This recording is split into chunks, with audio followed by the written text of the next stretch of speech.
Why is your phone more addictive than the world's #1 most addictive drug, cocaine? I'm not even exaggerating. This NBC study found that the average American now checks their phone a wild 205 times per day. That's once every 5 minutes. How about cocaine addicts? I use 2 to 3 times per day.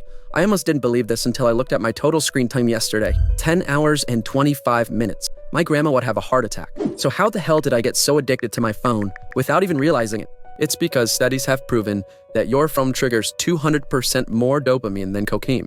Yeah, you literally get more energy and pleasure from your phone screen than cocaine addicts get when they do a line and go run around the nightclub. And the worst part is, it's not just YouTube and TikTok and Instagram we're consuming. It's the podcasts, your music, texting, emails, Pornhub, watching Elon crash out on Twitter. The content is endless, so it makes sense. But the big question is, how much time do we actually spend consuming content that is wasteful to our lives? This therapy website did a study, and we finally have an answer. In the US, it's 3 hours and 43 minutes of wasted time on the phone, and 7 hours and 4 minutes per day on all screens, including phone, TV, computer, etc.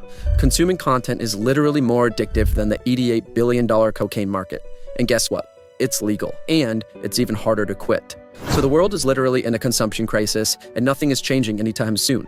And after realizing this, I decided I needed to do my own research on how to cut back my daily screen time for my own well-being and because I want to be more productive during the day.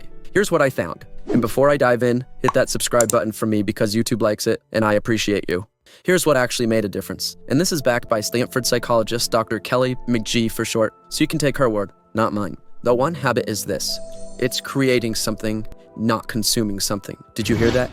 Creating. The study found that people who engaged in just 15 minutes of creative activity per day, things like drawing, designing, building, making music, or even cooking, reported a 30% increase in purpose and motivation in life compared to those who did not create a thing. And here's the key takeaway. The average person in the study spent 50% less time per day consuming content. So by creating things, their brains shifted from sponge mode to action mode.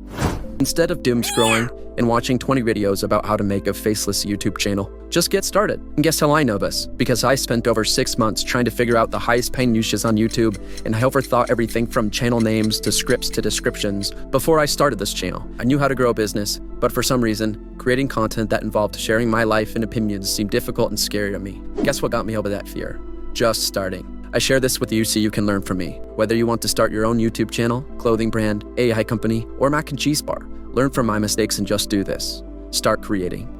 I appreciate you watching, and don't forget to hit that subscribe button. I've got a lot of exciting content on the way. It'll be more focused towards starting a business and the mindset it takes to start your own business. I look forward to sharing it with you, and I'll see you next week.